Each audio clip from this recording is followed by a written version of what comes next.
It's going up. It's going up a lot. And let me just back that up a little bit because that's easy to say. I don't say things like that without a lot of analysis. There are three different ways to think about it. One is just some technical analysis. This is the third great bull market in gold in history. And when I say history, I'm only going back to 1971 because prior to 1971, gold was money. So you didn't have a bull market or a bear market. It was fixed to the dollar. The people who bang the table and say, give me a gold standard. I'm like, well, be careful what you wish for, because in a gold standard, you're not going to make any money on gold because it's fixed, it's pegged to the dollar. If you want to make money on gold, you would actually be against a gold standard because they keep screwing up the currency and the gold goes up. But we had a bull market from 1971 to 1980 and gold went up 2,700%.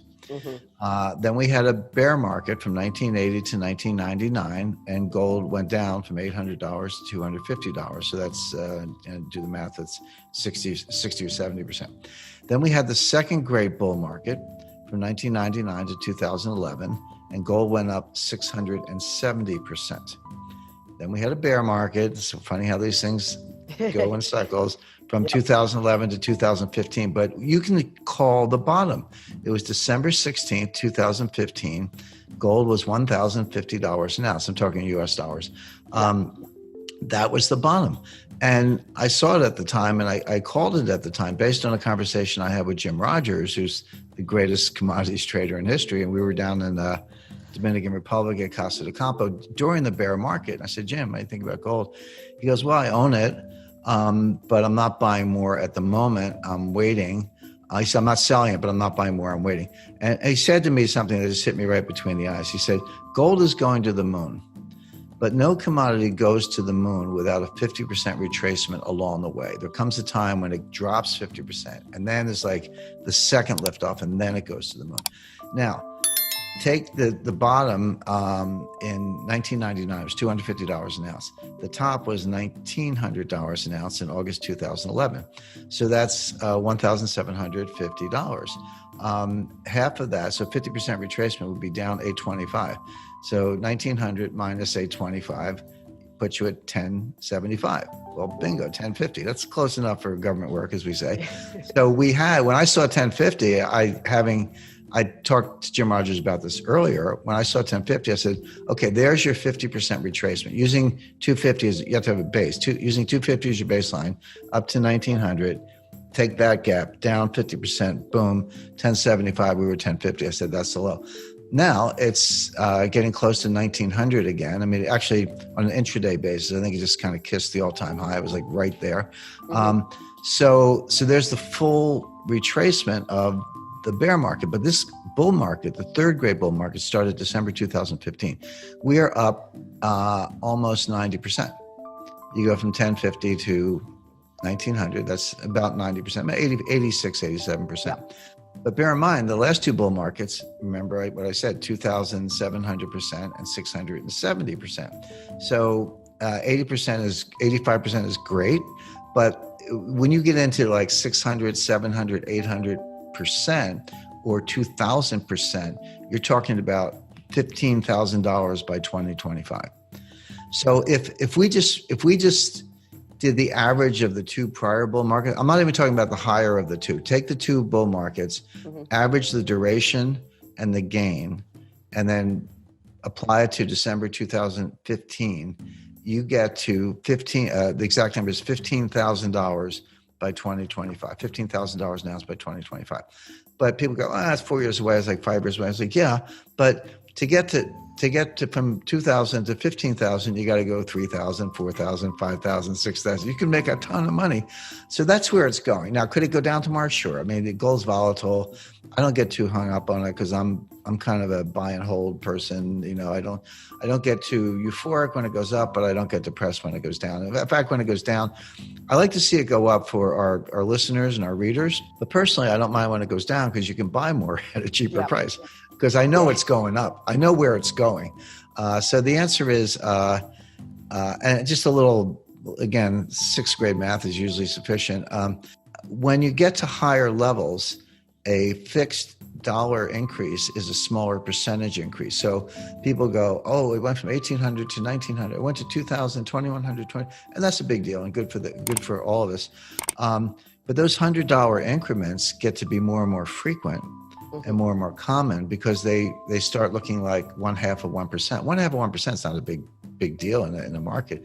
So you're going to see that on a daily basis. So my advice to people, of course, is buy gold. But I said that at 1100, 1200, 1300, 1400, 1500, 1600. You know, I've said it all along, and people don't buy it.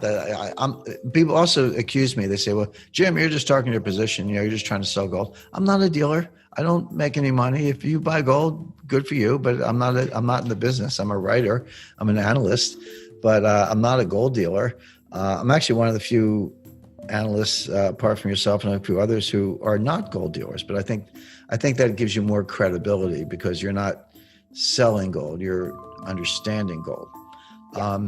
But for anyone who hasn't bought it yet, of course, denial is a powerful thing. They'll say, well, I missed the boat. Now it's up this high, it's going to go down. You haven't missed the boat. I mean, again, 90% is a good run, but this is going to go multiples of that. All right, let's dive a bit deeper into what we've covered about gold. So, we've been seeing gold prices going up quite a bit lately, and there are a few factors behind this trend that we can break down. Firstly, when we look back at the history of gold prices since 1971, we can identify 3 major periods where gold prices surged. These periods are often referred to as bull markets, and they're characterized by sustained increases in the price of gold. The most recent bull market began in 2015 when gold prices were relatively low. Since then, we've witnessed a significant uptrend, with gold prices rising by almost 90%. However, if we compare this current increase to the previous bull markets, it might seem a bit modest. For instance, in the past, we've seen gold prices skyrocket by 2,700% and 670%, making the current surge seem comparatively smaller. Now, looking ahead to the future, some experts are making bold predictions about where gold prices could be headed. There's talk of gold reaching a staggering $15,000 per ounce by 2025. That's a substantial jump from where prices stand today. But, of course, we have to consider that the path to that price level may not be smooth sailing. Gold prices can be quite volatile, meaning they can experience significant fluctuations in the short term. Despite this volatility, many investors still view gold as a valuable asset to have in their portfolios. That's because gold has a reputation for holding its value over time, especially when other investments might be struggling. So, if you're thinking about adding gold to your investment mix, it could be worth considering for the long term. In essence, the story of gold is one of resilience and opportunity. While we can't predict exactly where gold prices will go in the future, understanding the historical trends and current market dynamics can provide valuable insights for investors looking to navigate the world of commodities trading. Just to take a really simple example, let's say that there was, the bar of gold in front of us, and I wanted to sell it to you, you wanted to buy it. We would go back and forth over the price. We'd agree on a price, and we'd sell that bar. But what if we had 1 bar of gold, and just make up, let's say a 1 ounce gold coin, so $1,400. And I said, okay, Lynette, I could sell you the 1 ounce gold coin for $1,400, but why don't I sell you 100 ounces? I only have 1 ounce sitting here, but we'll make the other 99 a paper contract. And we'll agree that either I pay you or you pay me, depending on where the price goes from here. So bear in mind, we only have 1 ounce of physical gold, but we do a deal on 100 ounces, 99 ounces of paper gold and 1 ounce of physical gold. Well, that's a much bigger deal, a lot more money involved, a lot more profit and loss for either one of us. But there's still only 1 ounce of gold. The other 99 is the derivative. So a derivative is just a paper bet. It's a paper bet based on some underlying with no limit as to how big the paper bet can be. Now, I'll give you another concrete example. And I remember in 2007, when the mortgage crisis first hit in the spring, and then there was a money market crisis in August, and that's when Jim Cramer had his famous meltdown with Aaron Burnett on CNBC. They know nothing, but the point being, that was the beginning, and then it came to a head over a year later with Lehman Brothers in September 2018. But when it first started, there were some very smart people, and I would put, Ben Stein and others. He's an economist and he's a comedian, actor, but also an economist. And a lot of other people said, look, there are $1 trillion of subprime mortgages, and that's about what there was with Alte. That's another kind of subprime, but let's say $1 trillion of subprime mortgages. In the mortgage market, 5% is a huge default rate. When default rates get to 5%, people are kind of panicking. He said, let's get crazy. Let's assume a 20% default rate. It never got that high, but he said, just assume it. Well, 20% of 1 trillion is 200 billion. So he said, even if this thing gets totally out of control, we'll have 200 billion in losses, which was about the same in real terms as the S&L crisis in the 1980s. That was about 135 billion of losses. So adjusted for inflation, it would be $200 billion by 2007. And Stein said, well, we survived the 1980s. We can survive this. It's about the same. What he was missing was that, there were $1 trillion of mortgages, but there were $6 trillion of derivatives on the mortgages, on the same mortgages. And so 20% default rate, it wasn't 200 billion, it was 1.2 trillion of losses just to get started. And then the panic went on from there, and the losses were ultimately in the scores of trillions. Right. But the point being, you cannot look at bank balance sheets. You cannot look at futures contracts. You cannot look at any known quantity and understand the risk without understanding how much is off balance sheet, how much more of the same thing, the same kind of bet. And banks do not put derivatives on their balance sheet. And I've had this debate in chapter 8 of the book, chapter 8 of Aftermath. I talk about a private briefing that I had with the board of directors of Morgan Stanley and their CEO, James Gorman. And I said, well, first of all, a couple things. Number one, your derivative book might be smaller, it actually was, but that's because so many of the derivatives were moved over to the clearinghouses. They created these clearinghouses after 2008. So now, two banks do a derivative trade, and they take it and they send it to the clearinghouse, and you put it on the balance sheet of the clearinghouse. You didn't make the risk go away. You just moved it to a side pocket. So, maybe Morgan Stanley or Citibank's balance sheet has fewer derivatives, but it doesn't mean there are fewer derivatives in the system. They've just been put over in the clearinghouse. Who's going to guarantee the clearinghouse? Again, Morgan Stanley's capital base may be fine, at least in most circumstances, but who's backing up the clearinghouse? Well, the answer is the members, which are the banks. So if the clearinghouse gets in distress, they're going to turn to their members and say, hey, give us capital, at a time when the banks are like, oh, we can't do that because we need all the capital we can get. So first of all, you're undercounting derivatives. Yeah. When you ignore the clearinghouses, number one. Number two, and this was the point I made, I said, look, as a bank, you may be stronger, but you're part of a system, and the system is more vulnerable. And if the system goes down, you go down with it. I don't care how strong your balance sheet is.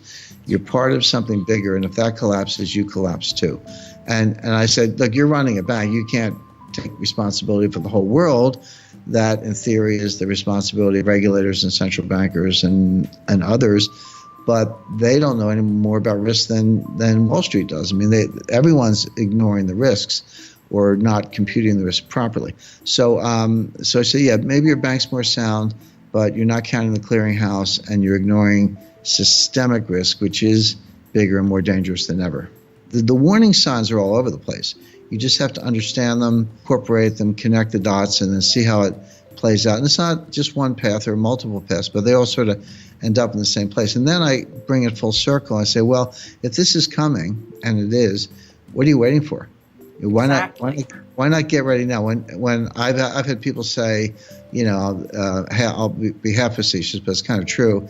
They say, Jim, I hear you, I agree with you, but I'm making too much money in the stock market. Could you call me at 3 o'clock the day before the crash, and I'll sell my stocks and buy some gold? And I said, well, first of all, I'm not going to know the day. I can tell you it's coming, but I don't know the day. And if I did, I'd probably be a little busy myself. But the point is, when you most want your gold, when the panic hits and everyone like, get me out of stocks, get me out of money market funds, I want gold, you're actually not going to be able to get it. You're not going to be able to get the gold. The dealers won't talk to you if they don't already know you. The mint will be back ordered. The dealers will be back ordered. You will not be able to get people on the phone. So why wait for that? Do it now while you can. Right. It is, because there's, you were talking earlier about people selling their stocks and their money markets and all of these and buying gold before the crisis hits. But will there be any buyers on the other side of any of these assets? Well, that's right. And this is what I talk. Instruments. That's correct. Now, this is what I talk about in chapter 4 of the book, how more and more assets under management have moved to passive investment styles. Yes. That means index funds and ETFs and things like that. Well, when passive investing started, when it began, I analogize it to like a mosquito lands on the back of an elephant. Well, the mosquito has a good time and the elephant doesn't even notice. So passive index funds were basically piggybacking on active investors who were committing capital, taking risk, and making markets, engaging in price discovery. And you could just kind of go along for the ride. But what happens when it's not one mosquito, it's a billion mosquitoes? The answer is the elephant dies. And that's what's happening in markets. More and more funds are going passive. Fewer and fewer are going active. Well, the active investors are the ones who commit capital and make markets. So you get into a financial panic with the passive investors. Their investors want their money back, so they have to sell stocks or sell assets or sell bonds to get money to pay the redemptions. Well, where are the buyers? Yeah, you've driven the active managers out of business. They're not going to be heroes like firemen rushing to a fire. They're going to walk away, and so the market's going to go no bid, and it's going to go straight down. In 2020, they were back to where they started in 2013, except worse, because the balance sheet was even bigger. It's not going to take 7 years this time. It might be more like 7 months. And the reason is twofold. Number one, we're more leveraged and the stock market is more bubbly. And so the whole thing's more vulnerable. Number two, the market has seen this movie before. Like, hey, we watched this play out. We know it doesn't work. And the Fed balks. Now, so if the Fed suddenly slams on the brakes, says we're not going to keep raising rates along the lines I projected earlier, okay, that might give the stock market a boost. And you can't assume that won't happen. You got to watch for that. But I would expect that things would have to get pretty ugly in all events before the Fed got that message. On the other hand, if Powell gets confirmed and feels like it's his last term and here's his chance to be Paul Volcker and he's just going to keep raising rates, he said, my job is to get inflation under control. The rest of you people, you're responsible for fiscal policy and tax policy and spending and shutting down the Keystone Pipeline, welfare, and all that. That's on you, not me. My job is to get rid of inflation.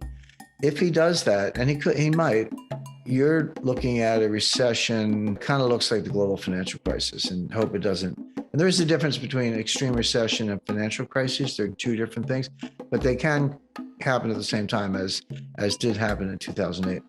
In this video, Jim Rickards talks about the challenges and potential risks faced by the Federal Reserve in managing the economy. The central theme revolves around the delicate balance that the Fed must strike between preventing a stock market crash and avoiding a severe recession. Jim raises concerns about the Fed's ability to have perfect information, citing flawed models and the possibility of being behind the curve in recognizing economic challenges. The distinction between a recession and a financial crisis is highlighted, with historical examples used to illustrate that these two phenomena can occur independently. Jim Rickards emphasizes the difficulty the Fed might face in choosing between preventing a financial crisis or accepting a recession as a trade-off.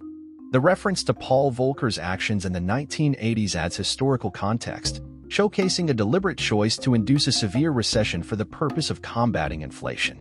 However, Jim Rickards notes that the current economic landscape is more intricate, with additional considerations such as systemic risks and the potential for a recession triggering a financial crisis. In conclusion, Jim Rickards underscores the complex decisions the Federal Reserve must make, acknowledging the uncertainties and trade-offs inherent in steering the economy and avoiding undesirable outcomes. Before we get into the video, can you help me to give that like button a little touch? All right, let's get into it. Would the Fed back off if it became apparent that they were going to cause a stock market crash, a disorderly collapse, and a severe recession? The answer is almost certainly yes. But the problem is it might happen anyway. In other words, they might have gone too far. And this almost happened in 2018, and that was my point.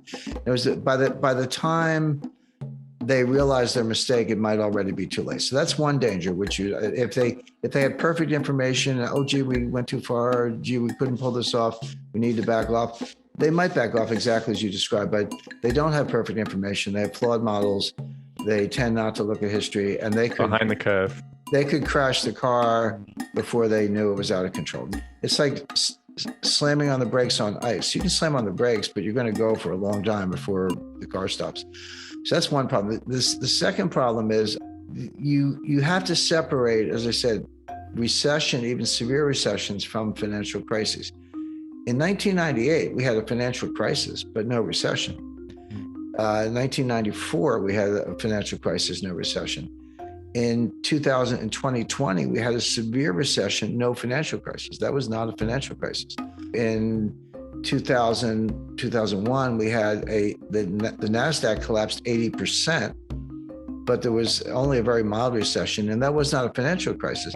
So the Fed might say, and again, might, because who knows, but they might say, well, of course we don't want a financial crisis. Now, to your point, Nick, nobody wants that, and they do get out of control. But we're not worried about that. You know, we learned our lesson in 2008. We had Dodd-Frank. And I had this discussion with James Gorman, the CEO of Morgan Stanley. I briefed their board, and they gave me a lot of pushback. They said, "Oh, you don't understand, Jim. We have more capital and greater liquidity and less leverage and better credit." And I granted, I said, you're absolutely right. I said, nice job. You're a stronger bank now than you were then. But in a financial crisis, it doesn't matter. The problem is systemic. In other words, as an individual bank, you may be better off. But if the whole system's collapsing, you can't necessarily withstand that. So they don't want that. But what if they said to themselves, you know what, we don't want a financial crisis, but we don't think that's going to happen. But maybe we'll just have to bear a recession. Volcker knew what he was doing. Volcker knew that there was going to be a recession. And the recession of 1981-82 that he caused was, at the time, the worst since the Great Depression. Now, we've surpassed that twice since then, 2008 and 2020, although it's hard to know what 2020 was. I mean, down 36% in 2 months and up 38% the next 2 months. I mean, what is that? But at least in technical terms, we've had two worse recessions, 2008 and 2020 since then. But at the time, and I lived through that, I was around, that was the worst recession. But Volcker knew that would happen. He said, that's the price we have to pay to break the back of inflation. And he did. And by 1986, inflation was like 2% or 1.8%. Now, there was far less worry about financial crises at the time. Because remember, this was before the repeal of Glass-Steagall. You know, commercial banks, no one really cared about investment banks. They could fail. So what? They cared about the commercial banks, and they had a pretty good handle on that. So they weren't worried about financial crises. But today you would be for the reasons we mentioned. So there are two possible major blunders here, but again, don't underestimate the Fed's ability to do both. One is that they could decide they don't want a recession, but not know until it was too late. They just tighten into it, don't know it until it's too late, and then the damage is done. The other one is they could sign up for a recession, say, yeah, sorry, but that's the price of getting inflation under control, and trigger a financial crisis that nobody wants but could happen anyway. So, you know, it's kind of so and Charybdis, take your pick. Severe recession, but we know it's coming. Recession that causes a financial crisis that we didn't want, or just let the inflation rip. What's the good outcome there? What's the good one? Yeah. But I think those are the three choices. I think you're right. In the face of these complexities, our discussion leaves us with three potential scenarios: the risk of unwittingly tightening into a recession, the prospect of accepting a recession for inflation control, or the challenging choice of allowing inflation to run rampant. The Federal Reserve stands at a crossroads, and the decisions they make in the coming months may well shape the economic landscape for years to come. As we conclude our exploration, it becomes clear that the path ahead is fraught with challenges and decision-making. The balancing act between preventing a stock market crash and avoiding an unintentional recession places the Federal Reserve in a formidable position. The lessons from 2018 serve as a stark reminder that perfect information eludes them, and the consequences of their decisions may only become apparent once it's too late to correct. The historical perspective sheds light on the dual nature of economic downturns, where financial crises and recessions don't always go hand in hand. Drawing parallels to Paul Volcker's bold strategy in the 1980s, we ponder whether the Fed might consider accepting a recession as a necessary sacrifice for taming inflation. These are the early signs of a global liquidity crisis, which is different than a recession and different than called a plain vanilla, financial crisis. The liquidity crisis, is when you get ready to turn off the lights. There's a dollar shortage around the world, and people say, how can that be? The Fed printed, $7 trillion of money, M0 actually higher than that. I think we went up to 9 trillion. They just flooded the zone with money. And the answer is yes and no. Yes, they did print, over $7 trillion of base money, so-called M0. But that money didn't go anywhere. How does the Fed print money? Well, they buy bonds from dealers, from the big banks, the so-called primary dealers. So the open market desk at the Federal Reserve Bank of New York calls up Goldman Sachs. It offers me 10-year notes. Goldman says, here's a price. Okay, done. Goldman delivers the notes to the to the Fed, and the Fed pays Goldman. And that money comes out of thin air. That is money printing. But then Goldman takes the money and gives it back to the Fed as excess reserves. It doesn't go into the real economy. Nobody borrows it, nobody spends it, nobody lends it. All that happens is at the Fed, you're building up both sides of the balance sheet. You're building up the asset side with U.S. Treasury securities, and you're building up the liability side with deposits from the primary dealers in the form of excess reserves. So that money doesn't do anything. I mean, it's printed, if you want to say that, but it has not caused inflation.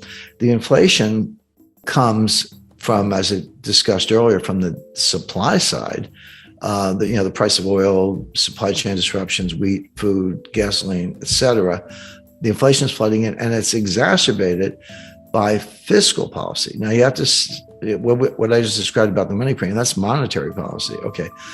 But fiscal policy, which is the 5 or 6 or probably $7 trillion of deficit spending, that's helicopter money. When the federal government and the Congress and the Treasury hand out checks, that's helicopter money. That's not like giving Goldman money and then Goldman gives it back to you. Forget that. It doesn't do anything. The minute it exists, it doesn't do anything. But when the government hands out checks, that's real. Now, some people saved them during the pandemic. A lot of millennials opened accounts on Robinhood and started trading cryptos.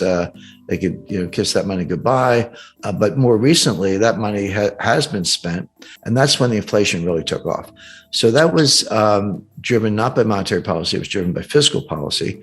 But getting back to the strong dollar, there's something else going on, which is the entire international monetary system is driven not by the Fed, but by Eurodollars, by money that banks lend to each other so that they can support their balance sheets and lend to customers or offer transactions to customers if they will. And the main transactions is approximately $1 quadrillion of derivatives, options, futures, forwards, swaps, swaptions, I could go on and on. All of that, almost all of it, has to be backed up by collateral. I could say, if I'm a hedge fund and you're Morgan Stanley and I call you up and say, Edison, I want a $5 billion total return equity swap, which is basically a derivative basket of stocks, and I can buy and sell stocks all day long up to 5 billion, but it'll be notional. You'll pay me the profit or loss and dividends, but I don't actually own the stocks. I just have a $5 billion swap with you. And then you go out and maybe buy the stocks and hedge your position. You'll do that for me if I'm a big enough hedge fund or sovereign wealth fund or institution or whatever, but you want collateral. I don't have to give you $5 billion worth of collateral. I just have to give you enough, a little bit of foundation and the mark-to-market losses. So if I lose money on that deal, I will give you that much collateral. So collateral is the key to the whole quadrillion-dollar structure I described. So what's good collateral? Well, it used to be a lot of things, but today banks are saying to each other, we don't want your corporates, we don't want your stupid mortgages. We want 2-year treasury notes, maybe with a haircut, or 6-month bills, 4-week bills, 30-day bills, the best, absolute best, most liquid form of collateral. Well, okay, first of all, there's a scarcity of that. there's a collateral shortage, and banks desperate to prop up their balance sheets are out saying, we're going to get some treasury bills, and they're bidding for them at prices that produce yields to maturity lower than what the Fed will give you for free. So if I'm a bank and I can call the Fed, and the Fed will give me some treasury bills, and I give them cash under an agreement to unwind that, and the interest rate on the cash is whatever, why would I go out in the market and bid on a treasury bill that pays me less than what the Fed will give me for a phone call? Why would you do that? The answer is you need the bill. In other words, you don't need an expanded balance sheet. You don't need more credit at the Fed. You need that bill to pledge as collateral on this $250 billion of derivatives. And that's what's happening. So how do I get a bill if I'm Deutsche Bank or Credit Suisse or UBS or Unicredit or Barclays or anybody else? I need dollars. Because the bills are denominated in dollars. So if I want to buy them, I got to get some dollars. So there's this huge bid for dollars that can be used to buy the treasury securities, to pledge as collateral, to prop up the balance sheet. And that's what's going on behind the curtain. That's the plumbing. That's why the dollar is strong, even though everything about the US economy is weak, meaning recession, long-term depression, deficits, trade deficits, political dysfunction, borderline civil war. It's all bad. But if I'm Deutsche Bank, I need those dollars to buy treasury bills to prop up my balance sheet. But if you can't get it, or you can't get it at a price, or the dollar gets too strong, et cetera, or the yields get negative, et cetera, what happens is, and this is happening, the banks are reducing their balance sheets. And it's just a matter of time, in my view, not guaranteed, but one could see a situation where suddenly some major player goes bankrupt. They can't meet a collateral call, or a bank gets in distress, or there's a run on the bank. Now we're back to 2008. This wouldn't look like 2020. This would look like 2008, except worse. Here, the supply side we kind of talked about. So energy shortages because of the Biden energy policy, empty shelves, supply chain breakdowns, bottlenecks at the Port of Los Angeles, not enough truck drivers, higher fuel prices get passed along. I mean, there's everything arrives by truck at the end of the day. It could come by boat or train, but it's somewhere in that delivery chain, those transportation channels, there's a truck, and they run on diesel. And when the price of diesel goes up, the price of everything in the truck goes up, because you got to factor the delivery costs into the cost at the counter. So that's kind of what's going on from the supply side. Demand side inflation, what's called demand pull inflation, is mostly psychological. In those consumers get it in their heads that prices are going up for whatever reason. Maybe they actually are going up and they extrapolate from that, or they have other reasons for believing that. And so what they do is they pull demand forward. And I lived through this in the 70s. This was what was happening in the 1970s. You want to buy a refrigerator or a car, or a new suit or clothes or anything. And you go, you know what? I better go buy it now, right now, because it's going to be, if I wait 3 months or 6 months, it's going to be a lot more expensive. So you do, but what you're doing, you're pulling all that demand forward, and it feeds on itself. Prices are going up because there's more demand, possibly combined with supply shocks. And then when the prices go up, it validates the narrative. It's like, oh, see, I told you, prices went up, better go buy more. And it just feeds on itself. So, but they're very different. So the Fed, it's one thing to say the Fed can't do anything about the supply side inflation. The Fed can't do anything about it. The Fed doesn't drill for oil. They don't drive trucks. They don't pilot ships, and they don't work farm equipment. They can't do anything about it. They can do something about the demand side, which is destroying demand. So now we're in a situation, by the way, we're not all the way to demand pull inflation yet. In the 70s, it also started on the supply side with the Arab oil embargo in 1973. Then there was a second embargo in 1979 from the Iranians. So those supply shocks did tip over into the demand side, and then it just has a life of its own. We're not at that point yet. We're getting dangerously close. We definitely have it from the supply side. It hasn't yet affected the consumer side of it. In fact, consumers are pulling in their horns. I mean, they say the cure for higher oil prices is higher oil prices. In other words, if the price goes up, people will drive less. Or if you lost your job, you might not be driving at all. So there's another way for those prices to come down, which is the high prices themselves destroy demand by themselves. And then that results in lower prices. And that is happening. We have seen inflation come down a little bit. I know it was higher than a lot of people expected beginning in the middle of last year, but they are starting to come down a little bit right now. But the demand side of it has not yet caught fire. But there is something else the Fed can do. They can destroy demand. So how do they do that? Well, raising interest rates. So what happens? Credit card rates go up, mortgage rates go up, new housing purchases slow down, car financing, leasing rates go up. So people stop buying new cars, et cetera. If you do that enough, you can destroy demand, but it's at a very high cost, because what are you doing? You're putting the economy in a recession. So can the Fed deal with supply side inflation? The answer is yes, by destroying demand and putting the economy in a really severe recession. So nice job, Fed. That's between a rock and a hard place. Let it go. And it'll take a long time to fix the supply side, or crush demand so much that it fixes itself, but at a very high cost. And the Fed is doing the latter. It's a very, very imperfect, blunt instrument, but they are destroying demand. Now, so here's the policy question. Does the Fed know what they're doing? The answer is always no. They never know what they're doing. They pretend they do. They say they do, but they don't really. Do they understand what I just said? Not really. So what are they going to do? They're going to keep raising rates because they got to crush inflation. And that's what Volcker did. Leave aside whether that was really the problem, but that's what he did. So Powell is going to keep raising rates, and they may raise them 75 basis points in September, again in November, again in December, into 2023. And you're like, wait a second, Jim, you said we're in a recession and unemployment is going to start to go up and there's demand destruction because of higher interest rates. And that may result in declines in housing prices. The inflation may cool off. So why is the Fed raising rates into weakness? And the answer is because they don't get it. They're always the last to know. And they're very political. Don't let anyone tell you the Fed's not political. So here we have the situation where the inflation is coming from the supply side. Fed can't do much about it. They can destroy demand, but that'll throw us into a recession. So why are you raising rates into what may be both a coming recession and a global liquidity crisis, which we just talked about? The answer is that's crazy. You shouldn't do it, but it's the Fed and they probably will.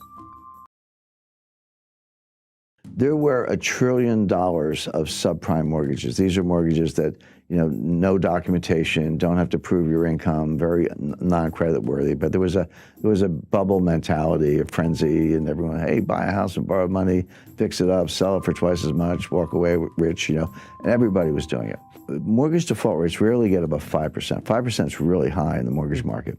So people were saying, smart people like Ben Stein, the financial analyst, but the central bank and others were like, well, okay, let's get crazy. Let's assume a 20% default rate, which has never happened, but just assume that's true. On $1 trillion of subprime mortgages, a 20% default rate would be a $200 billion loss, which was only slightly higher than the S&L crisis of the 1980s. Adjusted for inflation, it would have been a comparable loss. And the attitude was, well, we survived the 80s, we'll survive this. Yeah, it's bad, banks will take losses, stock prices go down a little bit, but we'll survive. What they missed is, yes, there was $1 trillion of subprime mortgages, but there were $6 trillion of derivatives. Yeah. That was invisible. So all of a sudden, 20% of that was $1.2 trillion. So you create derivatives out of thin air, yeah. And there's no limit on how many you can have. They're off balance sheet, meaning give me the balance sheet of the company, I won't see them. You have to read the footnotes and then the information behind the footnotes. So non-transparent, unregulated, no limit on size.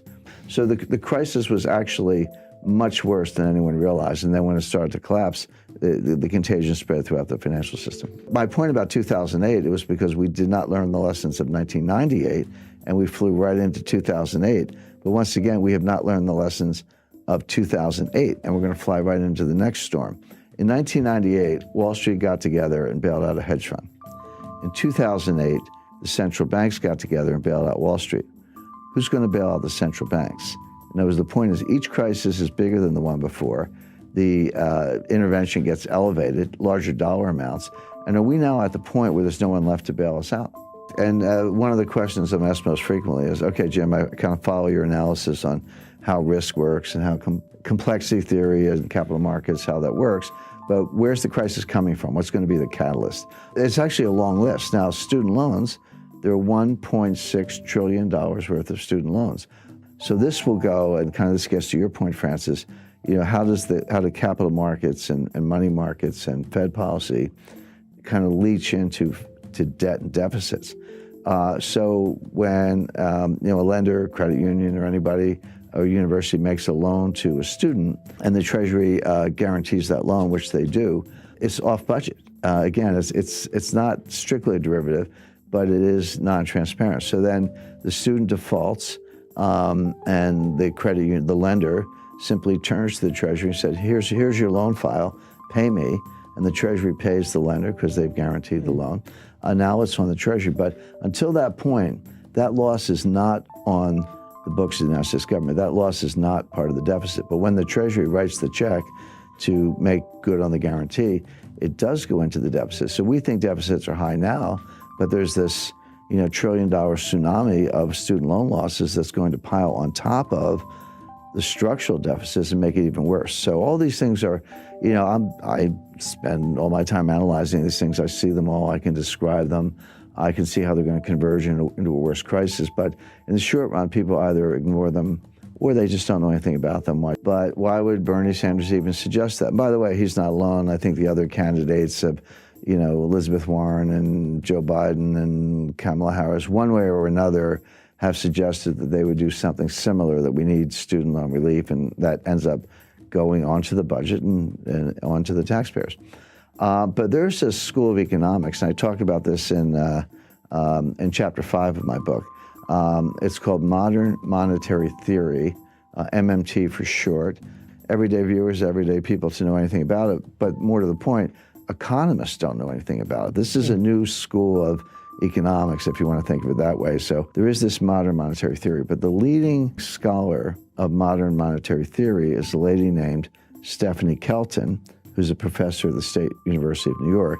But she's the financial advisor to Bernie Sanders. What modern monetary theory says is that actually there's no limit on the amount you can spend. You can spend as much as you want, and the market will either buy the debt, or if they balk, the Fed will monetize the debt. So how much debt is there relative to the size of the economy? This is called the debt to GDP ratio, but the way it's a simple fraction you learn in the 5th grade. How much debt divided by the size of the economy? So in a simple example, if you had $5 trillion of debt and a $10 trillion economy, that fraction would be 1/2. So you would say the debt to GDP ratio is 1/2 or 50%. Today, the debt is larger than the economy. Yeah. That ratio is over 100%. We have round numbers, about $23 trillion of debt and about a $22 trillion economy. So the ratio is about 105%, highest since World War II. That troubles me, it troubles other economists. But my friend Stephanie says, what's the problem?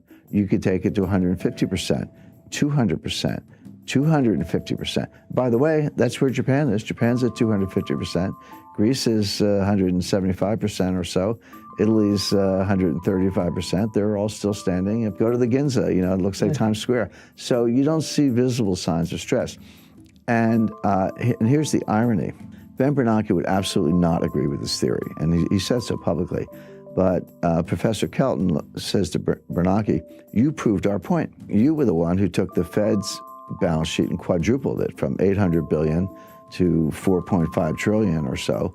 You proved that you can print trillions of dollars of money without causing inflation, without causing high interest rates, without causing a run on the bank. So all we're saying is, you did it to prop up Jamie Dimon's bonus. We wanted to do it to forgive student loans. We may have different policy objectives, but the process is the same. What's the problem? Now, of all the things I've debated, for years I was dragged into Bitcoin versus gold debates, which I thought were silly. I mean, I don't like Bitcoin, I do like gold, but it's like fish versus bicycles. I mean, the debate never made sense to me, even though I did a lot of them. Of all the things I've had to rebut, this was actually the most difficult because it's superficially appealing. First of all, legally, it is true that the Fed can take their balance sheet as high as they want. There's no legal limit on the Fed's ability to print money. It is true that Japan has a much higher debt to GDP ratio, and they're still standing. It is true that the Treasury can borrow as much as they want, subject to periodic increases in the debt ceiling, which have never been denied. And the Fed can monetize the debt. So all the elements of the thesis are actually correct. So how do you refute it? And the answer is that legally it can be done. And if your goal is to print a lot of money and forgive student loans or give a guaranteed job or guaranteed basic income, whatever it is, in theory you could do that. But there is an invisible psychological boundary, and this is what the modern monetary theorists don't understand, and I don't think Ben Bernanke understands it. There comes a time when people wake up and they say, I don't know what's going on here. I don't have a PhD, but get me out of the dollar. It doesn't. And so, I'll buy gold. I'll buy silver, land, oil, natural resources. Buy a new car. Buy a house. Get me out of the dollar into something tangible, because I no longer trust the monetary authorities. I no longer trust the Congress. I can't believe that you're going to spend this much money without ceiling, without limit, without causing inflation. My inflationary expectations will go up. And the way to deal with that is to buy hard assets, starting with gold, but not exclusively gold. There, as I say, land, real estate, natural resources. They're all good. They're all good substitutes. At that point, interest rates will skyrocket. All of a sudden, the bond market will have difficulty selling it. The president of the Congress could take away some of the Fed's independence. All of these assumptions could come crashing down very quickly, very unexpectedly, and that's the problem with the theory. What's coming is a very severe recession. The monetary tightening on top of a world where growth is deaccelerating, inventories are sky high. The funny thing about the supply chain, we all remember headline, supply chain's broken down, the shelves are bare. So all true. That was happening at the time, and that's when I started working on the book. But what a lot of purchasing managers did, and inventory managers, they doubled their orders. They said, or tripled the orders. They said, if the supply chain's breaking down and I want just a normal amount, I better order 3 times as much or twice as much just to get what I want. And they did. Well, what happened was by the summer, some of that pressure had been alleviated, and here come the shipments into the warehouses that are twice as much or 3 times as much as what you needed at the exact same time that the Fed was destroying demand. And so demand drops off a cliff, retail sales drop off a cliff, the warehouses go from being empty to being full to the rafters, and now all that merchandise is sitting there. So, Nike, just many examples. So what do you do when you're in charge of inventory? You cut prices. You don't want that inventory. It costs a lot of money to keep it in the warehouses, number one. Number two, a lot of it's seasonal. It's like, who wants to buy, a summer dress in December? Not too many people. So they just slash prices, and that reduces margins and reduces profits. So we're just kind of flying into the face of all that with the Fed tightening rates into weakness. The Fed will be the last to know, because they're very model driven and the models are badly flawed, mostly with the Phillips curve, and they're focused on the unemployment rate, which is not a good measure of what's going on in the labor force. So we're flying into a really bad recession. But you've got this pivot narrative you can't quite get rid of. Some of the buy the dips people are still around, so count on them to buy into what could be a horrendous bear market. You got your buy and hold crowd. Remember in 2000, 2001, the NASDAQ dropped 80%. And a lot of people got out, but they said, well, just hold on to it. Well, it did come back, but it took until 2015. That's a long time. A lot of people died in the meantime. You're waiting 14 years to get back to where you were. So those people are still around, but there is what I call the pivot crowd. So the Fed pivot is a narrative, and it kind of goes like this. Yeah, the Fed's tightening. We see that. Inflation is going to come down really fast. The economy is going to slow down really fast. Both of those things are happening. Inflation, a little less so, but the economic slowdown is there. And the Fed's going to get the wake-up call and have to cut rates. And cutting rates, that's the pivot. They're going to pivot from rate hikes to rate cuts. And that's good for tech stocks, so buy stocks. Now, that's the narrative. There are 2 huge fallacies in that narrative. The first one is, who says the Fed's going to get the message? And if you look at what Jay Powell said and what he repeated, we're going to raise rates. We're going to crush inflation. I've been following this for 50 years. I've never seen a Fed chairman use the word pain 3 times in one paragraph, but he did, and he meant it. He knows there's going to be a recession. They're causing it in part. Unemployment's going to go up. He said that. He tied unemployment to killing, basically demand destruction and getting inflation under control. He said, that's how we're going to do it. And you're already starting to see some early signs of that. So with that as their focus, who says the Fed's going to, get a wake-up call? Almost certainly not. I mean, they told us what they're going to do. They're going to raise rates. And then he said, if we see progress on inflation, we'll pause. But pause doesn't mean cut. It means just wait a long time, because at that point, core PCE, that's personal consumption expenditure, core, which excludes oil and food, and that's just how they do it. That's their favorite metric. You can debate whether it's the best one, but the debate doesn't matter because that is the one they use. Let's say that comes down to around 3.5. Okay, it's still not 2. Now, what Powell, which is their target, so what Powell said is, we don't have to keep raising rates to force it to 2. We just have to raise them enough that it'll get to 2 on its own. That's what they call restrictive policy. So, but that's not a rate cut. He said that might last for a year, all the way into 2024. That's when he was talking about rate cuts.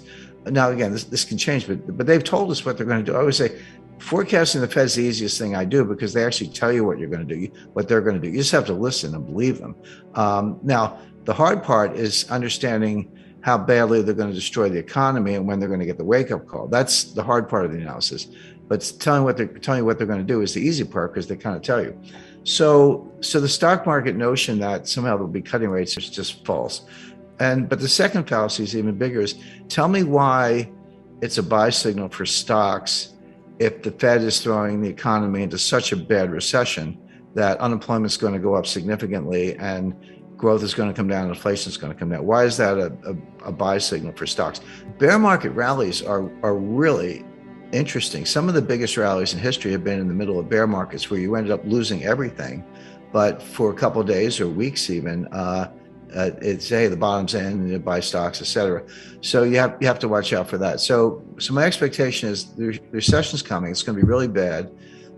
Inflation is going to come down fast, but not quite fast enough for the Fed. They're going to keep raising rates, destroying demand, raising unemployment, and we're going to wake up with a severe recession, high unemployment, and a much lower stock market. I was around for the 2008 financial crisis. I was around for 1998 financial crisis. I negotiated that bailout for LTCM.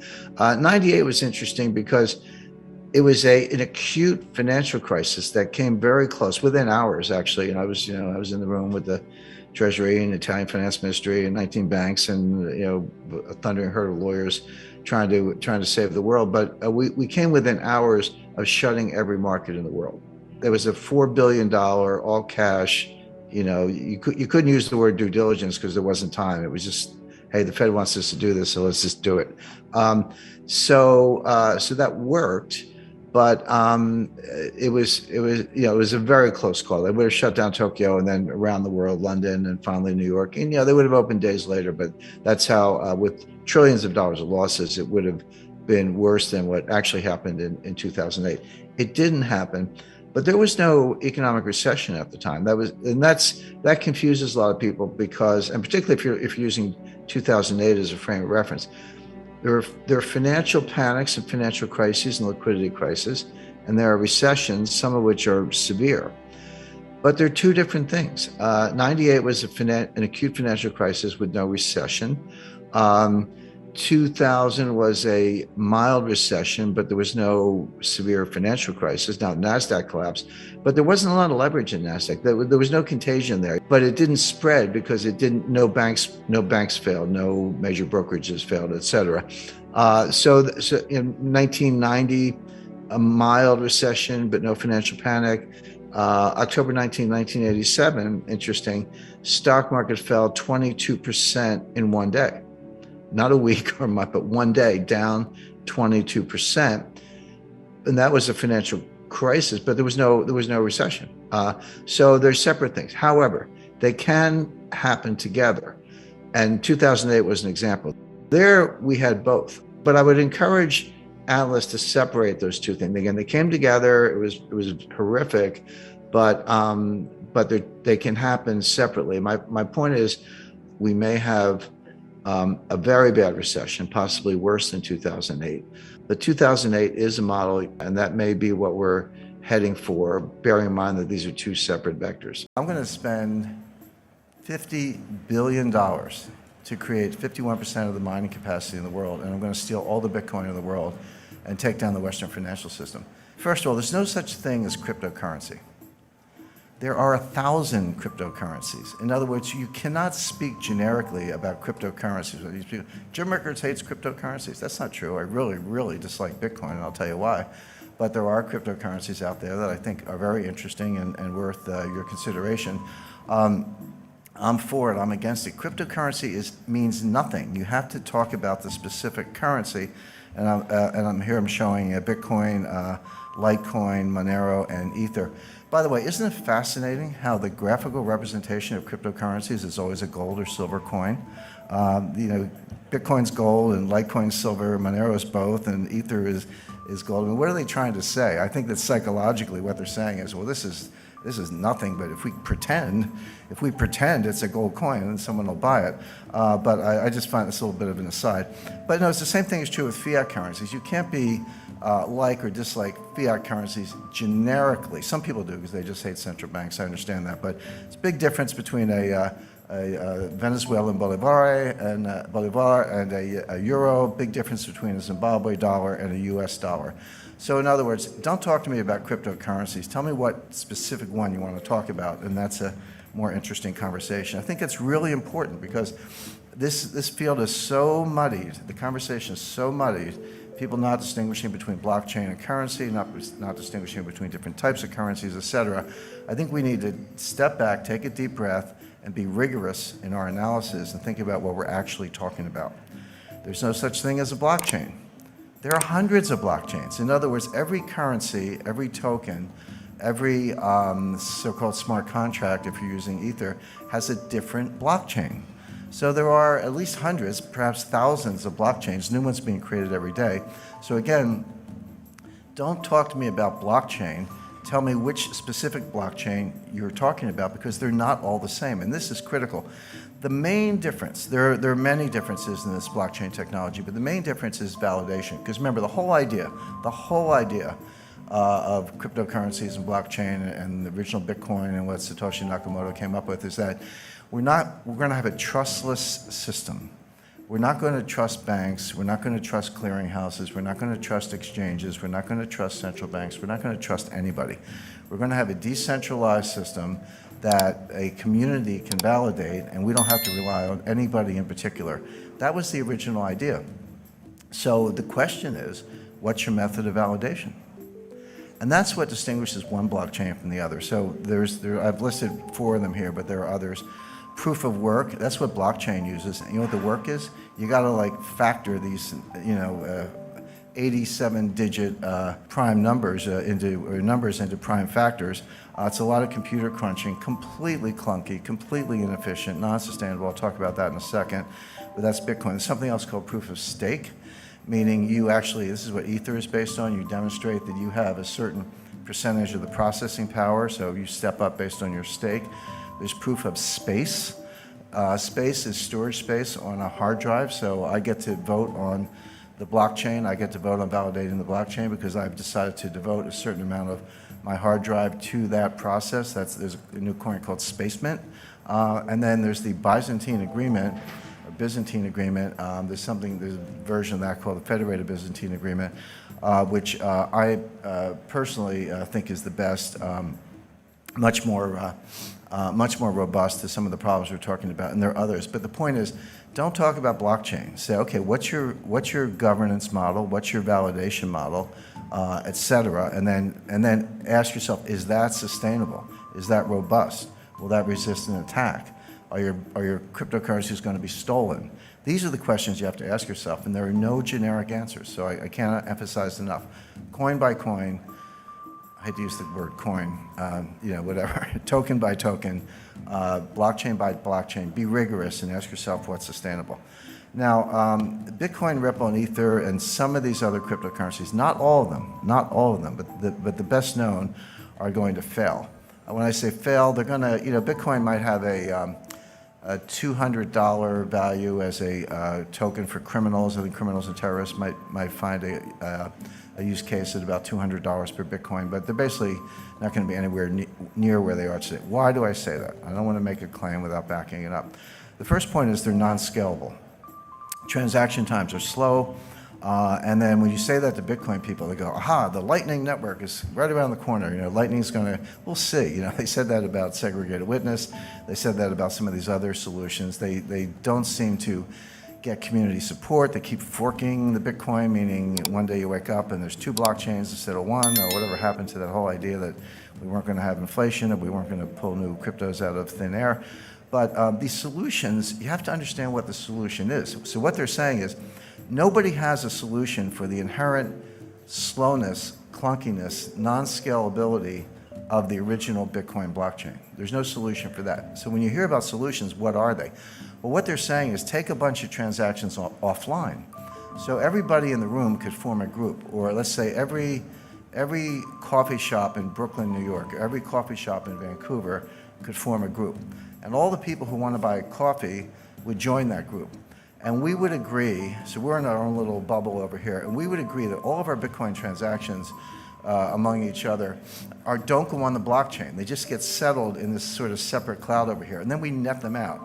So, I pay you 5 Bitcoin, and you pay the person next to you 4, and he pays the lady in the back of the room 10, and she pays me 7, and we net it out, and then periodically, and it could be daily, weekly, monthly, or whatever, we net all this stuff out, and then we take that net and we put that on the blockchain, so that the amount of transactions that have to go on the blockchain is greatly reduced. That's true.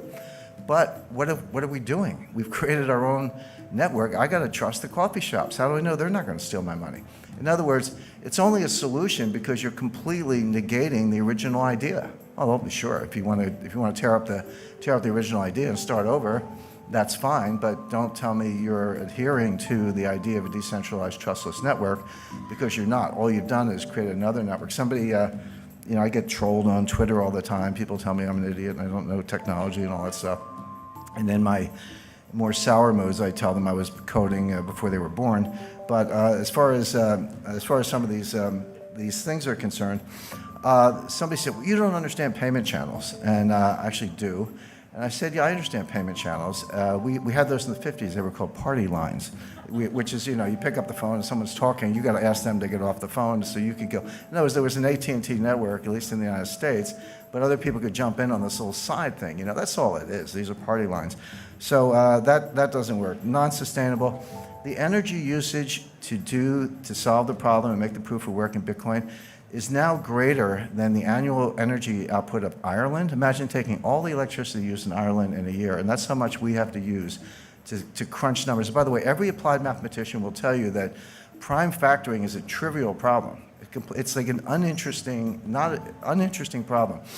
But it takes a lot of computing power to do it because the numbers are so big and the possibilities are so great. So we're just wasting the entire electrical usage of Ireland. In a few years, it's going to be the entire electrical usage of Japan. Who in this room thinks that governments are going to allow Bitcoin miners to use as much electricity in a year as the entire country of Japan, the 3rd largest economy in the world? That's not going to happen. It's not going to happen. It's not very green. It's completely wasteful. In other words, it can't happen. So that's why I say it's non-sustainable. It's going to hit a wall. Non-regulated, I don't have to remind you of all the frauds, new ones popping up every day. It's not just exchanges. How do exchanges work? I want to go to a Bitcoin exchange. Well, you got to go in, you got to open an account, just like Merrill Lynch or Charles Schwab, right? So, or Toronto Dominion. So you give me your name, your address, your social security number, your bank wire information, give them all that information, and then send them dollars. And they say, okay, you got some Bitcoin, here's your confirmation. Really? How do I know you didn't just take my dollars and send me a phony baloney confirmation? How do I know you're not, a Ponzi? You're using new money to pay off the old money. How do I know you're not Bernie Madoff with a computer engineering degree? How do I know you're not a bucket shop? How do I know any of those things? The answer is you don't. So good luck with that. Not to mention Bitcoin whales. They estimate there are 1,000 people who control 40% of the Bitcoin. Now you got millennials buying, 1/100th of a Bitcoin for, $10 or whatever the math is, $100. But you got these, I call them the whales, these 1,000 people who have 40% of all the Bitcoin. You don't think they have a big vested interest in keeping the price up? And you don't think they wash trade, do wash sales? So A sells to B for 10,000, B sells back for 11,000, A sells back for 12,000, B sells back for 13,000. This is called painting the tape. It's the oldest trick in the book. And there's no profit and loss because we're selling the same Bitcoin back and forth. But what we are doing is creating a ticker that gets the millennials, I shouldn't pick up millennials, 3 millennial children, but gets people all over the world, maybe a garage mechanic in South Korea took out a home equity loan or hawked his inventory, put his entire life savings into Bitcoin and has now been wiped out and is desperate and suicidal. That's what's going on. It's basically rich people stealing from the poor. Not a good business model in my view. And then finally, there's no use case other than criminals, terrorists, or tax evaders. Why is Bitcoin better than Visa unless you're a criminal? Now, if you're a criminal, I get it. If you're buying child pornography, you want to use the dark web and use some cryptos and all that. And if you try doing that with Visa, you'll probably get a call from the FBI. So I understand why it's good for criminals. But if you're not a criminal, if you're not a tax evader, if you're not buying child pornography, if you're not an arms dealer, if you're not a terrorist, then why is Bitcoin better than Visa? There's really no use case for it other than crime. And then it's not elastic. And this is important because there's a finite number of Bitcoins, 21 million Bitcoin. They're getting closer to that level every day. And everyone's like, this is a good thing because, the problem with central banks is they print all this money and we're going to have inflation. By the way, we haven't had any inflation for the last 8 years. Separate issue. I'll come to that if we don't run out of time. But, we hate central banks. They print too much money, blah, blah, blah. So we're going to cap the number of Bitcoin. But money supply has to be elastic. It can't be too elastic. The problem with central bank money is that it's too elastic. The reason, by the way, gold is such a good form of money is that it grows slowly. It grows at about the tempo of world growth. It grows at about the tempo of population growth. Not exactly, but close enough that it's the best form of money anyone's ever discovered. But the problem with Bitcoin, when you hit a hard stop, which they will, and the economy keeps growing, but you want to back it with Bitcoin, so here's your money supply and here's your economy, that's inherently deflationary, right? Because each Bitcoin's got to support more and more growth, meaning your Bitcoin is worth more in theory, but the problem is you never get there. Why? Because if you have a deflationary currency, there's no bond market. The money supply grows based on credit, based on loans, based on various forms of borrowing. The money supply is just a foundation, and the economy grows with credit. Nobody wants to borrow in a form of money that's going to be more expensive when you pay it back. I'm not talking about interest. That's always part of the equation. But I'm saying the money itself is worth more when you have to pay back the loan. No one's going to borrow on that loan, therefore no bond market, therefore no viable form of money. So these are all the reasons why this is going to hit the wall. The key to understanding that is to understand that it's a form of money, but it was never a monetary project. It was always a political project. And once you understand the political dynamics behind it, you can see that it's not going to break up. So getting back to the BRICS, what they need is to expand the membership. And by the way, that's exactly what they did on August 22nd. So I said August 22nd, the Leaders Summit in Johannesburg, South Africa, and President Xi, President Modi, Prime Minister Modi, President Ramaphosa, President Lula, Brazil were all there. Putin would have been there, but there was an arrest warrant for his arrest from the International Criminal Court. So Putin didn't go. He's like, it's a distraction. And I said this would be a landmark or turning point in the development of the BRICS currency. And unfortunately for me, I actually have to read this stuff. And there's a 24-page single-space final communique from the BRICS Johannesburg Summit. And I read the whole thing. It barely mentions the new currency, just in passing in one section, kind of oblique, but barely mentions the new currency. And everyone said, hey, Jim, you said this was going to be a landmark in the development of the new currency. What happened? Well, the answer is it was. They did the thing they needed to do. It wasn't issuing a currency that was going to fail if you only had 5 members. They expanded the membership. They're now the BRICS 11. They added Saudi Arabia, Iran, UAE, Egypt, and a couple other countries. So now they went from 5 to 11, but they've got a waiting list of like 20. other countries waiting to apply, Algeria, Argentina, Malaysia, et cetera, et cetera. Now, who did they add? Well, when you put Russia, Saudi Arabia, UAE, and Iran and Brazil in the same group, who needs OPEC? Jim Rickards sheds light on a strategic shift in the global economic landscape, emphasizing the growing influence of BRICS nations. With Russia, the second-largest oil producer globally, now part of BRICS, the consortium's combined oil output surpasses that of OPEC. The prospect of an expanded BRICS currency gains significance, offering member countries the ability to conduct trade in their own currency. The example of Russia selling oil to India and receiving payment in the BRICS currency highlights the potential for diversified trade beyond conventional norms. And then Jim Rickards envisions a broader membership, possibly reaching around 20 nations, enhancing the viability of the new currency. This approach echoes statements from figures like Lavrov, who previously hinted at the currency's establishment, although not explicitly gold-backed in a traditional sense. Jim Rickards underscores the geopolitical implications of this economic realignment, as BRICS nations position themselves for increased autonomy and collaboration, challenging established economic norms. You've got more oil output in those 5 countries than you do in OPEC, because Russia is not a member of OPEC, and it's this second largest oil producer in the world. So OPEC is now inside the BRICS, or the OPEC power to set oil prices is now inside the BRICS. But more importantly, now that you're up to 11, and again, they're on their way to 20, given another year or whatever. So now you launch your BRICS currency, and you're Russia, and you sell oil to India. Instead of getting paid in rupees, you get paid in the BRICS currency. The difference is, instead of having to buy, whatever, rice from India, you can go shopping. You can go to Brazil and buy Embraer aircraft. You can go to China and buy semiconductors. You can go to Iran and buy drones. You can go to Argentina and buy, they have a lot of natural resources, et cetera. So can everybody else. China gets paid in the BRICS currency. They can buy oil from Saudi Arabia, the oil from Russia, et cetera, or Embraer from Brazil. They're very good aircraft. So the point being, when you expand the membership, you make not just the likelihood, but the feasibility of the new currency much, much greater. And so give them one more round. They'll invite in another 6 or 7 members. Next year, they'll get up to around 20, close to 20, which is about how many members you have in the European Monetary Zone.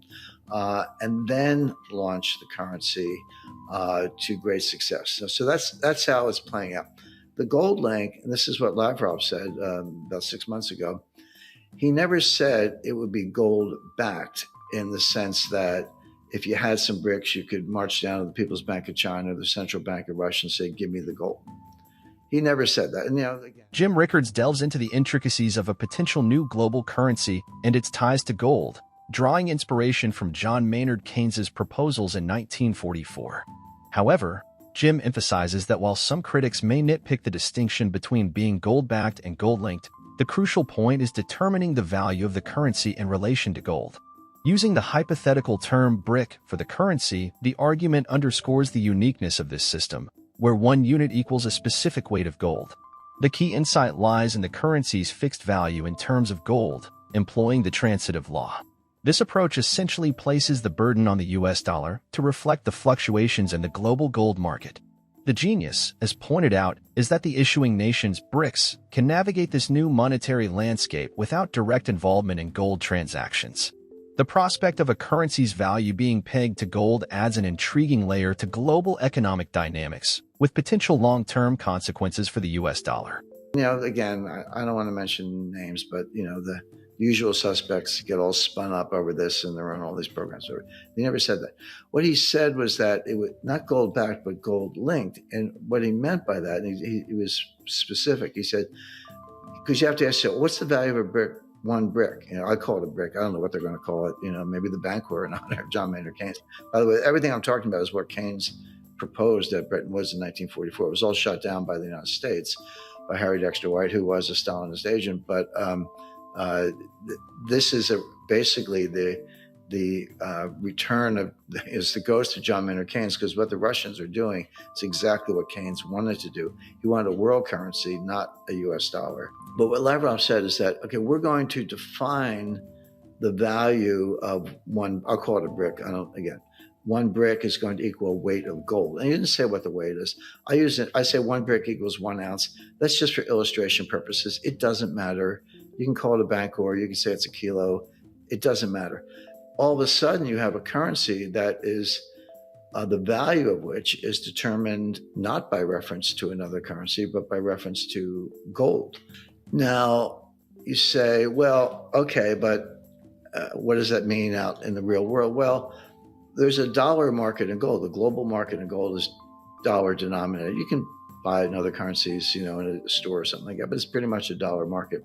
So now we're back to Aristotle, who created syllogisms and logic, father of logic, and the transitive law. So if 1 brick equals 1 ounce, again, just for illustration, and 1 ounce equals a certain number of dollars, today it's, 1950, up and down, whatever, then with the transitive law, you can say, well, 1 brick equals $1,900. But here's the key.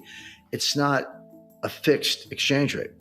As the dollar price of gold fluctuates, the value of a brick as a weight of gold will not fluctuate. It's fixed as a weight of gold. But using the transitive law, the dollar value will fluctuate. But it means the U.S. has to do all the dirty work. In other words, this is the genius of the Russians. They can just free ride on the dollar gold market. They don't have to intervene. They don't have to buy gold. They don't have to sell gold. They don't even have to have gold. You just say, this is what it's worth, and then let the dollar do all the dirty work. With one footnote, which is if you're the issuer of bricks or the holder of bricks, and it's worth a weight of gold, what do you want to happen to the price of gold? Well, you want it to go to the moon because you're destroying the dollar through the transitive law and through the dollar-denominated gold market. That's for the long run. The Fed's looking at unemployment, and it's based on the so-called Phillips curve. It says, unemployment's down, inflation's up. If unemployment's up, inflation's down. That's the Phillips curve. You can draw it, and the Fed's using that to guide policy. The Phillips curve is garbage, and it's not a personal insult against Professor Phillips.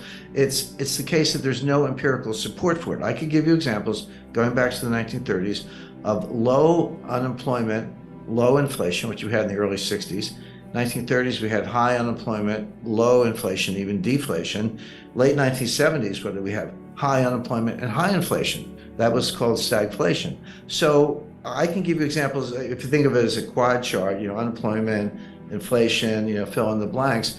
I could give you all 4 examples: low, low, low, high, high, low, high, high, which means there's no correlation. If you can have any one of them, there's no correlation. So the Phillips curve has no predictive value on its face because the data doesn't back it up. Last time I looked at a Phillips curve, it was a flat line. At least where I went to school, curves were not flat, but there it is. Now, it's worse than that because unemployment, even if you thought it was a good indicator of something, particularly inflation, it's a lagging indicator or a lagging indicator of recession, as the case may be.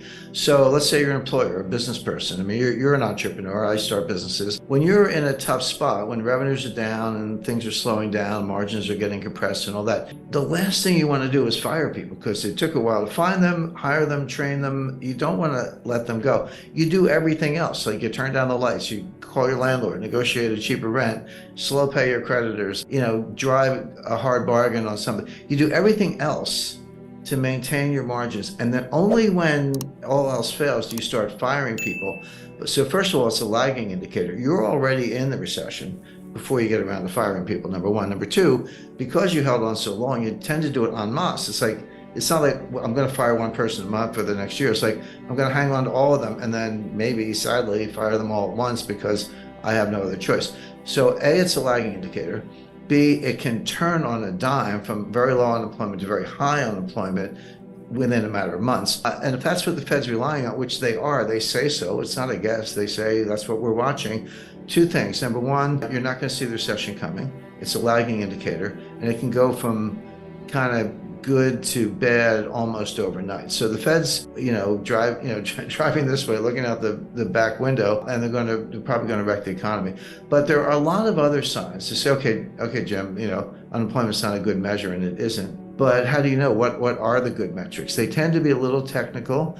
They tend to be things that very few people look at, but they're there. They're not secret. The big one, I think this gets more notice, is an inverted treasury yield curve. Well, what does that mean? So a normal yield curve, it's like the longer the maturity, the higher the rate. That's common sense. So if I'm going to lend somebody money for a month, I might charge a certain interest rate, but if I'm going to lend you money for 10 years, I want a much higher interest rate because there's a lot more risk, inflation, default, credit risk, who knows what. So a normal yield curve is upward sloping. The longer the maturity, the higher the rate.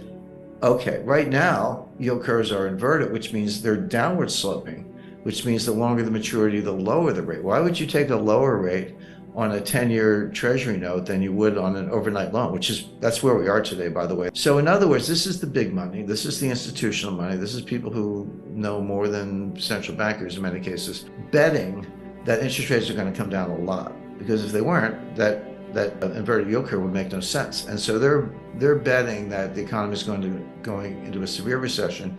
Interest rates are going to drop. Now, just to get a little more arcane, there's something called the SOFR futures curve. SOFR is the new LIBOR. There were problems with LIBOR. But these are long-term bets on overnight rates. Treasury is a snapshot of what I think the 10-year rate is going to be, but the SOFR is the opposite. They trade in strips, quarterly settlements that go out 3 or 4 years, 5 years, but the longer ones aren't that liquid. But basically, I can make a bet as to what I think the overnight rate is going to be 1 year from today. That yield curve is also steeply inverted.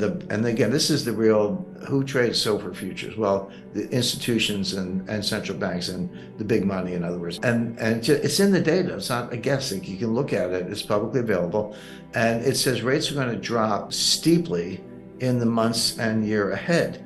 So again, these are, when you have an inverted SOFR yield curve, an inverted treasury yield curve, it's basically the big money betting the rates are going to drop like a stone. Well, why would that be?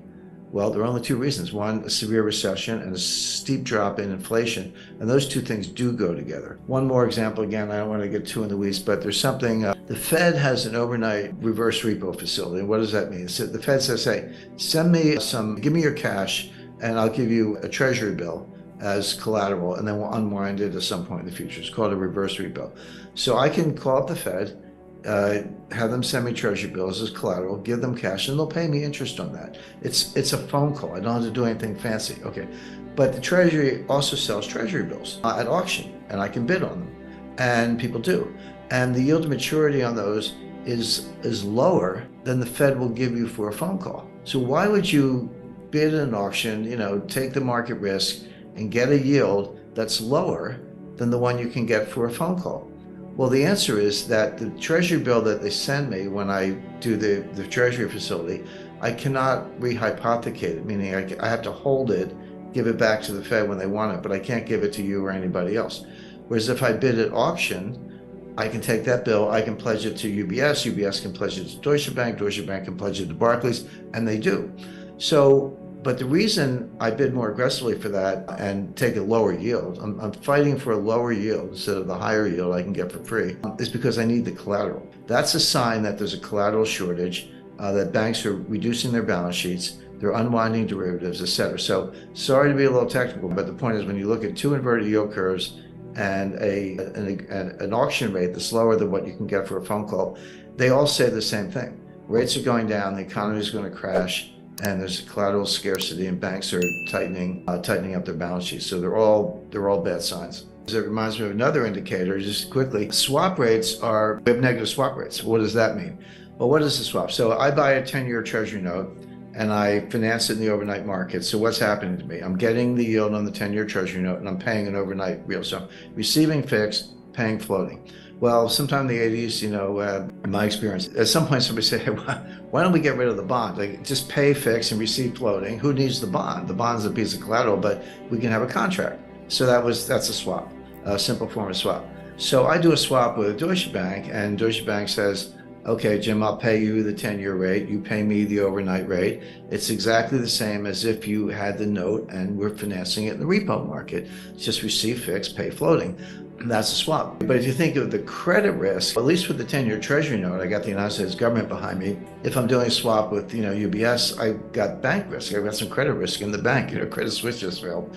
So it's logical. It makes sense that the The rate I get from UBS should be slightly higher than the treasury rate. The swap rate from a bank should be slightly higher than the comparable maturity of a government security, because the government security is slightly safer than a big bank. Well, right now that's not true. UBS, or I don't pick on UBS, Barclays, anybody else in a swap, the rate I get is lower than I get from a 10-year treasury note. So why would I do that? Why would I take the poorer credit and take a lower rate instead of a higher rate? Well, the answer is the swap is off balance sheet, and the treasury note, if I own it, I got to put it on my balance sheet. So when you see negative swap rates, meaning the riskier credit is paying you less than the government credit, what it means is that the balance sheets are constrained. I got to do the off balance sheet trade because we can't use up the balance sheets. That's consistent with what we just talked about with the inverted yield curves, which is there's a major credit contraction. There's a collateral shortage, a dollar shortage, and a credit contraction. That's not a recipe for a recession. I don't know what it is. In the U.S., we have a $100 bill. That's our largest denomination. When I was a teenager, the U.S. had a $500 bill, and they were in circulation. You could get them. So they eliminated that in 1968. No more $500 bill. And from then on, the $100 bill was the largest denomination. But the difference between then and now is that in 1968, a $100 bill was worth $100. If you adjust for inflation, the $100 bill of 1968 is worth about $20 in purchasing power in today's money.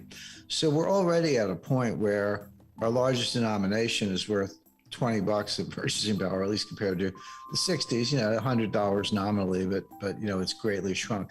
So we don't have much cash. By the way, if you want $1 million in $100 bills, it weighs exactly 22 pounds, and it fits in an attaché case, $1 million in $100 bills.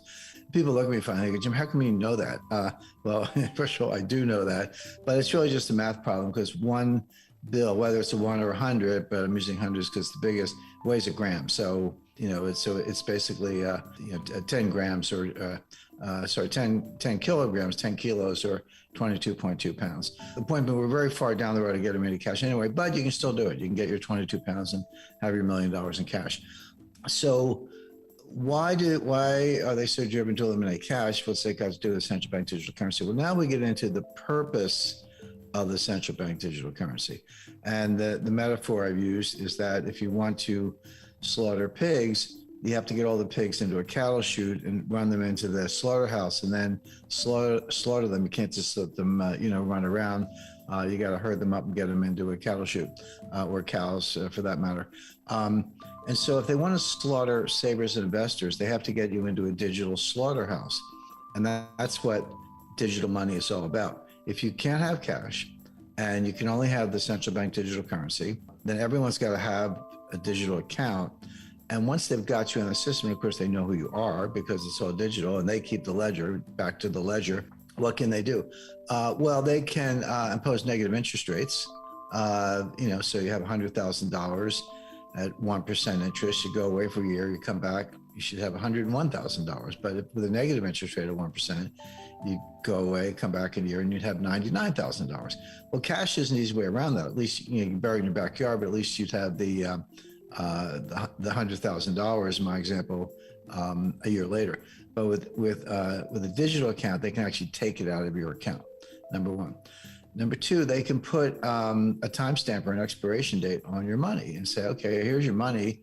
It's in your account, but if you don't spend 10% of it in the next 30 days, we're going to impose a 2% penalty. We're going to take it away basically if you don't spend it. Oh, what does that do? It kind of forces you to spend it. Is that a kind of stimulus? Maybe, I'm not sure. These things don't usually work out as the eggheads plan, but the idea would be if we don't have enough what Keynes called aggregate demand, we'll force people to go buy stuff by telling them if you don't spend it, you lose it, use it or lose it kind of thing. Okay. Withholding taxes. Now, again, in the United States, I think it's similar in Australia. If you have a job, quote unquote, your regular payday or whatever, they pay you, but they deduct the withholding tax at the source, and it's based on the rate. So maybe it's, 20%. So you make $1,000, they take out $200, and here's the $800 net to you. And then at the end of the year, they give you a statement, and you file your tax return, and you claim withholding, and you reconcile your taxes. But that's not true for independent contractors, doctors, lawyers, professionals, writers, anyone who you earn a living, you work, right? But you don't have any withholding tax. But you still have the money still goes in your bank account. Well, now they can just impose the tax on your bank account. Say, well, hey, we see your inflows here. You make a nice living. We're going to take 20% of that. Again, we'll send you a receipt, tax receipt, and file your tax return and sort it out at the end of the year. That would come as a shock to a lot of doctors and lawyers. So negative interest rates and withholding taxes are two things that are hard to impose if in a world of cash and non-central bank digital currencies, but they're easy in a world of no cash and central bank digital currencies. Well, it gets worse. This is the culmination, I'm just kind of cut to the chase. This is the culmination of the total surveillance state. We already have facial recognition software, very good. It's like your face is like a fingerprint. Everyone's a little different. You say, well, that's okay. I'm going to put a mask on because COVID, and sunglasses, and pull a hat down to my forehead. You'll never see my face. You know what? They have gait recognition software, GAIT, meaning how you walk. Everybody walks differently. Was it the Monty Python thing, the mystery of silly walks? Well, silly or not, everybody walks differently. And so they can actually digitally identify you just by the way you walk. And so your mask isn't going to help you. And with GPS, I have a bunch of what are called Faraday sacks. They're some of them are nice, they're leather wallets, but they're basically lined with a certain metallic fibers that block radiation. So if you want to turn your cell phone off, put it in a Faraday sack, and by the way, do the same with your Easy Pass and any other things sending out radiation, which are ubiquitous. Maybe they can't follow you around, but most people don't do that, and they do. And so with your iPhone, they know where you are at all times. You may be looking at a map trying to find a good restaurant, but they're tracking you. So they already do that. But now they take it a step further. So you're at the point of purchase, you're buying a book. Let's say it's a book that criticizes Kevin Rudd, for example. He's your leading panda hugger down in Australia, or in the United States, criticizes Joe Biden or something, or ultra MAGA hamburger, whatever it is. Well, ultra MAGA, you're an extremist, you're a radical, you're part of the insurrection. So now we're going to freeze your account, or deny the purchase, or put you on a watch list, or we just appropriated money to hire 87,000 armed IRS, Internal Revenue Service agents. Maybe we'll assign one to you because you bought the wrong book. So now we're into thought control. We're into basically subduing your political enemies, because well, if you give money to a certain political candidate, again, perfectly legal stuff, buy a book, make a donation, that's legal. But they don't like who you're doing it with. And they meaning the government, they're watching. They know what you're reading, and by inference, what you're thinking, who you're giving money to, what causes you support, et cetera, et cetera. And it doesn't take much these days to have some, kind of low IQ spokesperson of the White House label you as an extremist. So this is all government's ever wanted, was total control of the people. Makes Louis the 14th look like a very hands-off kind of guy. But Jim, the government would never do these things. The tax office would never target a political group. They would never target a group of people because of donations to different causes. They would never target protesters in any way. They would never target someone who's doesn't want to get vaccinated in any way. None of these things would ever happen. Well, I know you're being actually very serious, but I know that's more rhetorical. The fact is, not only will they happen, they have happened, they are happening. This is the world we live in. That's absolutely the case. And let me give some concrete examples, because I don't put stuff like that out there without backing up. So in 2010, the IRS targeted what we call in the United States the Tea Party movement. This was the first midterm of President Obama's first term in office. Historically, a time when the president's party loses a lot of seats. It's not even Democrats versus Republicans. It's just a consistent pattern of first term president, first midterm election, they lose seats. Obama lost like almost a record number of seats, something like 63 or 64 seats versus an historical average closer to 30. Because of people were upset about Obamacare, they were upset about the tax increases, the bailouts coming out of the 2008 global financial crisis favored the rich, hurt the poor. There was just a lot of people were having second thoughts about voting for Obama in the first place. So we had this Tea Party movement, and they just kicked butt in the 2010 election. Well, so these were springing up everywhere. This was a genuine grassroots movement. There was no like nationwide top-down organization. Communities were like, hey, let's start our own branch of the Tea Party, et cetera. And because they qualified as nonprofit organizations, there's some rules around that, but you have to apply to the IRS, our Internal Revenue Service, for a designation and a number proving that you're a nonprofit organization. Well, the person in charge of those was slow rolling all the applications. They weren't getting approved. They were entitled to it. That the IRS intervened to squash the formation of Tea Party movements from coast to coast for political reasons, plain and simple.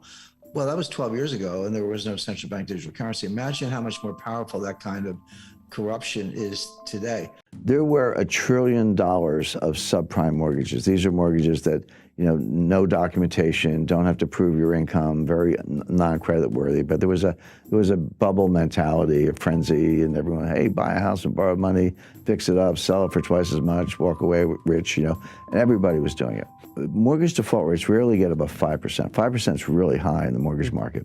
So people were saying, smart people like Ben Stein, the financial analyst, but the central bank and others were like, well, okay, let's get crazy. Let's assume a 20% default rate, which has never happened, but just assume that's true. On $1 trillion of subprime mortgages, a 20% default rate would be a $200 billion loss, which was only slightly higher than the S&L crisis of the 1980s. Adjusted for inflation, it would have been a comparable loss. And the attitude was, well, we survived the 80s, we'll survive this. Yeah, it's bad, banks will take losses, stock prices go down a little bit, but we'll survive. What they missed is, yes, there was $1 trillion of subprime mortgages, but there were $6 trillion of derivatives. Yeah. That was invisible. So all of a sudden, 20% of that was $1.2 trillion. So you create derivatives out of thin air, yeah. And there's no limit on how many you can have. They're off balance sheet, meaning give me the balance sheet of the company, I won't see them. You have to read the footnotes and then the information behind the footnotes. So non-transparent, unregulated, no limit on size.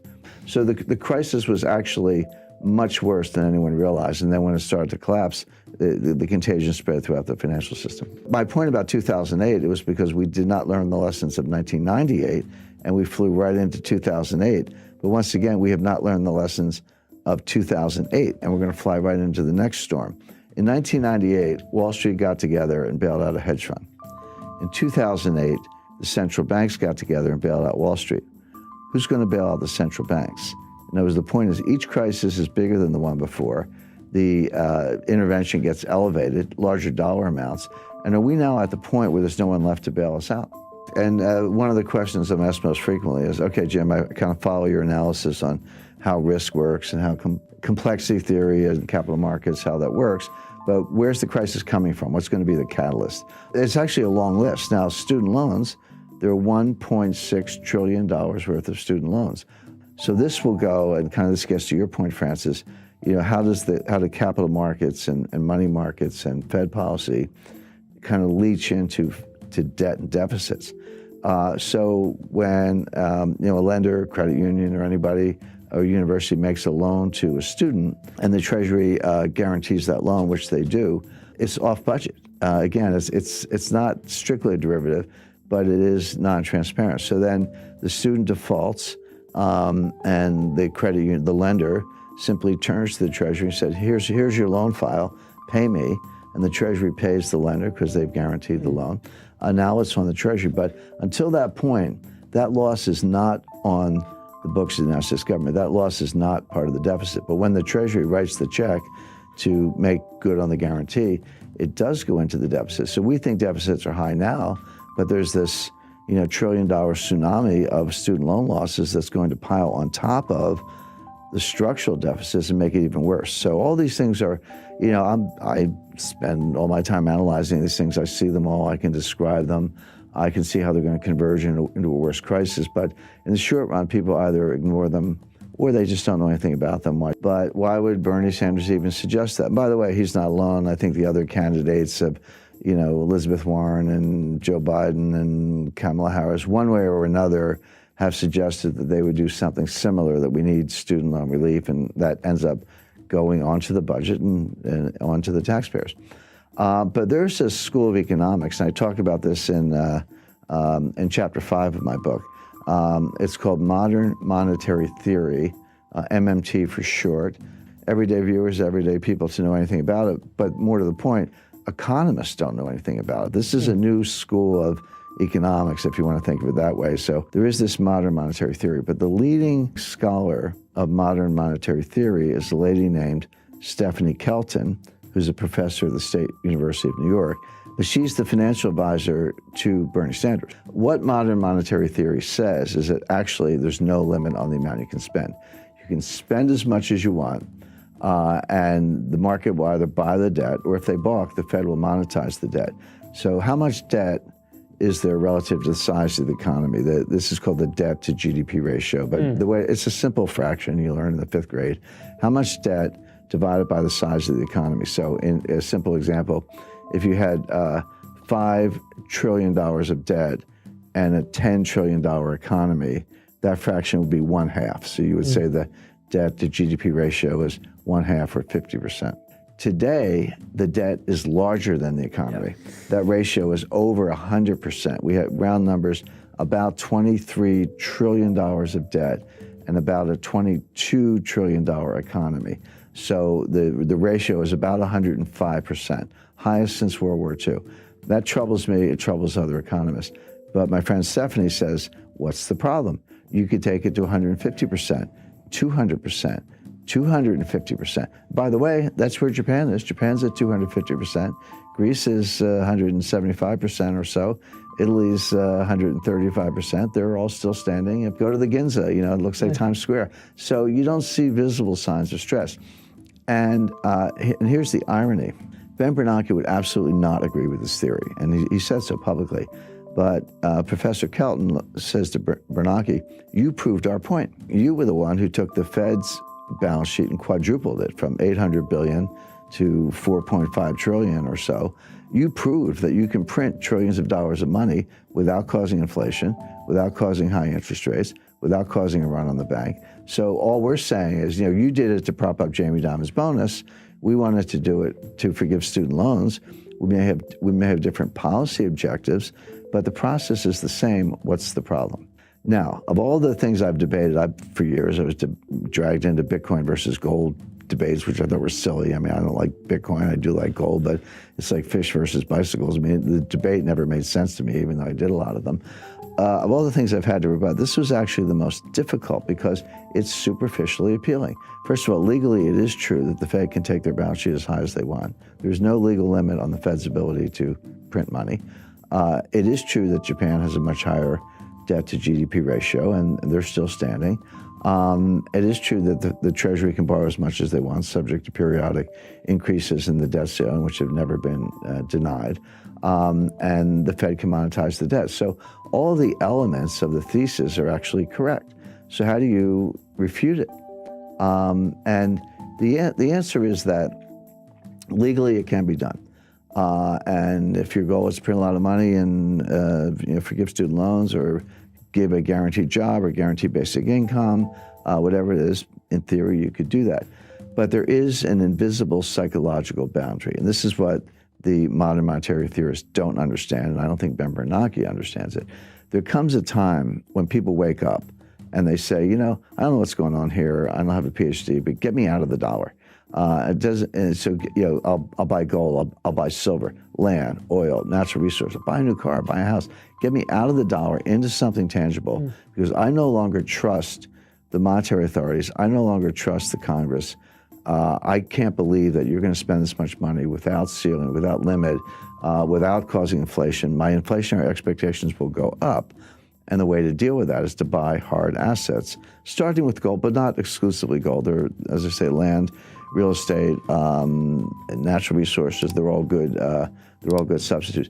At that point, interest rates will skyrocket. All of a sudden, the bond market will have difficulty selling it.